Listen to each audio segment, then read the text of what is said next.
Hello students, welcome to Quest for Learning.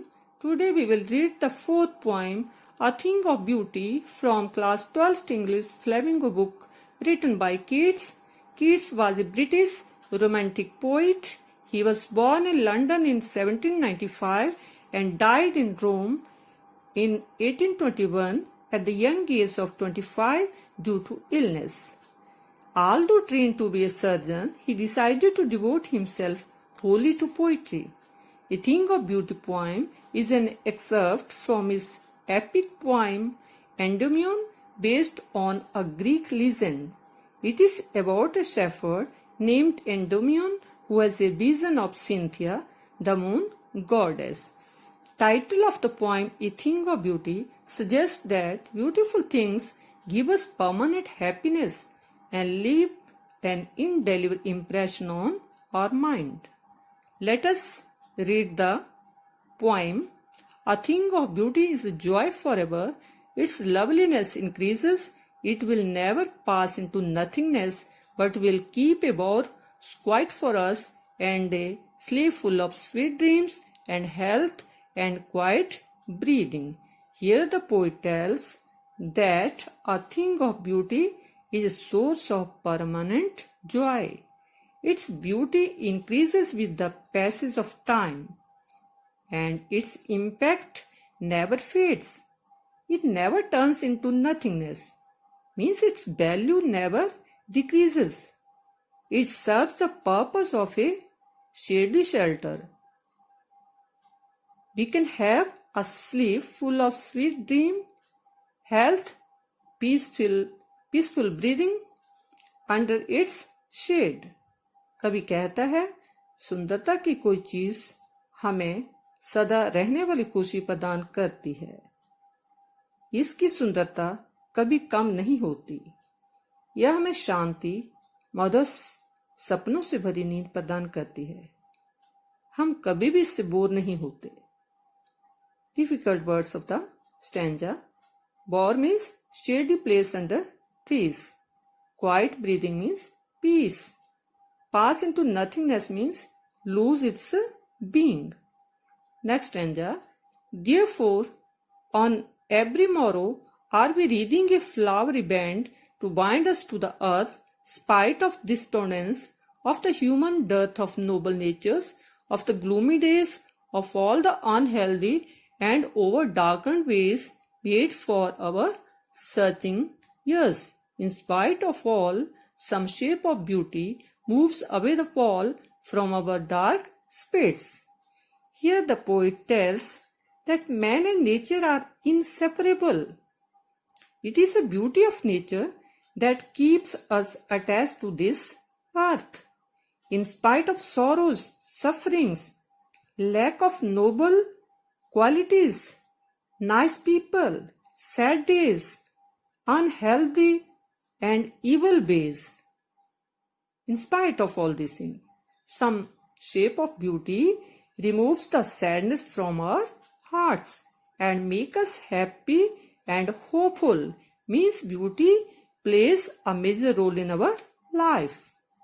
कवि कहता है, सभी दुख, मानवीय गुणों की कमी के बावजूद भी मनुष्य इस संसार में रहना जारी रखता है, क्योंकि सुंदरता उसके लिए एक फ्लावरी बैंड की तरह है जो उसे धरती के साथ बांधे रखती है.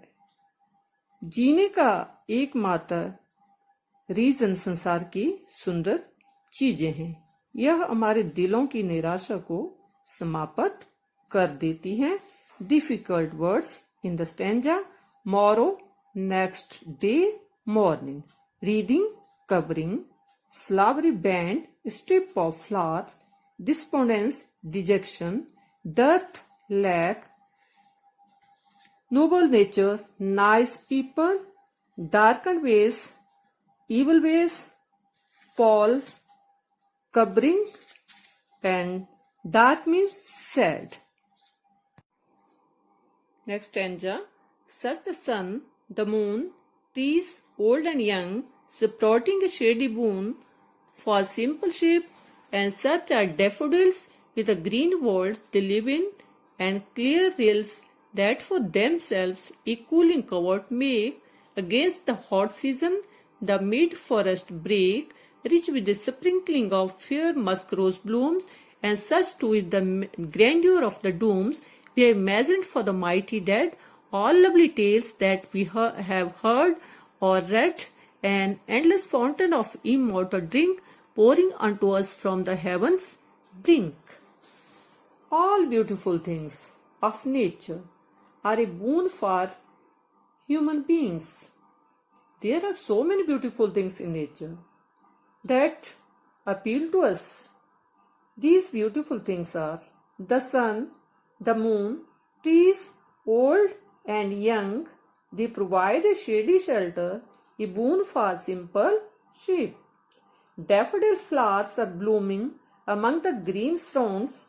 Small rills with transparent water make a cooling shelter of thickets to protect themselves from the hot season.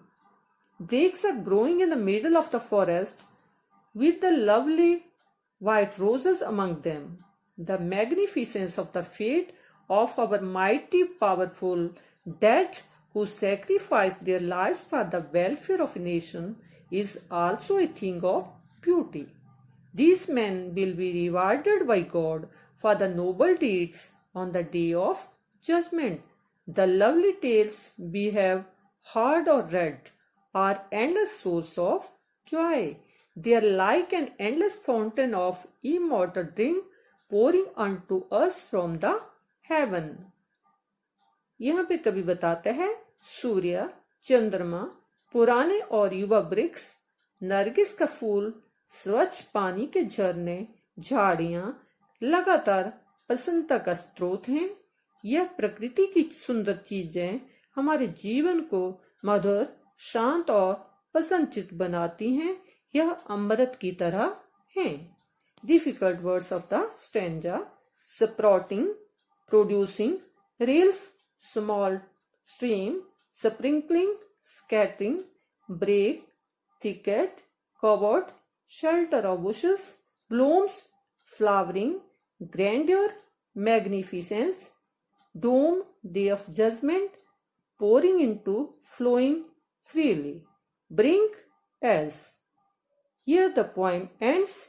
We will meet in the next video with the question answer of this poem. Till then, goodbye. Thank you.